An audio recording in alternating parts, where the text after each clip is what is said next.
What we see are three big drivers in security today. First is digital transformation. All of the CIOs are talking about this, and this is using cloud, mobility, social business, analytics, big data, those kind of technologies, increasingly the Internet of Things, to drive forward business transformation.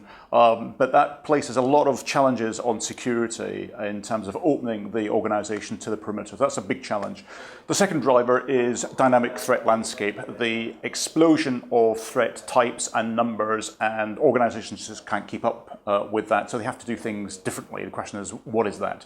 And the third driver is regulation and compliance, particularly the General Data Protection Regulation, but that's just the first in a whole range of new regulations that are impacting security. So what I thought would be interesting today to talk about is what are the consequences of those drivers. And we think there are four key consequences that are driving the ways in which security is increasingly done within organizations.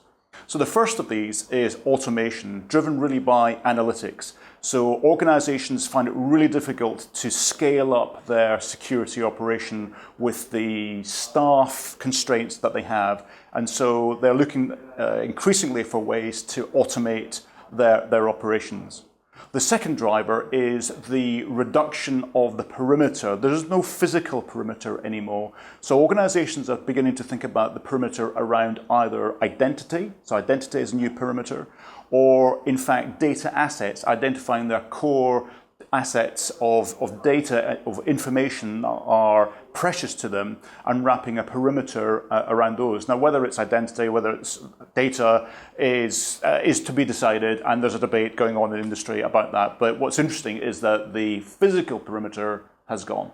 The third consequence of the growth in reliance on security is, of course, no one can find any staff. There's a global skills shortage in security staff, and that's driving the services market. The services market is growing twice the rate of security products. As organizations look for staff, they can't find them internally, so they turn towards third-party services providers. And this is both true of professional services, so project-based work, and also increasingly managed security services.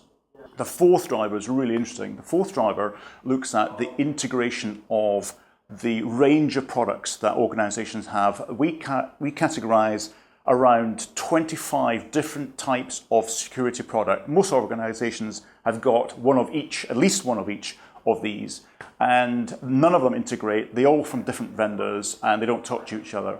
And this creates problems for security professionals. It creates problems of visibility, what's going on across their estate. It also increasingly creates a risk. Where are the overlaps? Where are the gaps between those products?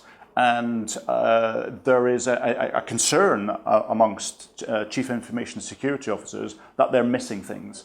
And so the emphasis is now on integrating those disparate tools through a platform or through some sort of unified security management. And there are some really interesting visions and technologies that are emerging to address this particular problem. So we're going to cover a lot of the emerging technologies in our conference series. We run a roadshow right across Europe, and it happens in September, and our headline events are in UK and Ireland, and we very much hope that companies can come along and bring their questions and their opinions and their views and join us in the discussion. So if you'd like to find out more information about these events, you can go onto our website, or you can send an email to ukevents@idc.com. We hope to see you there.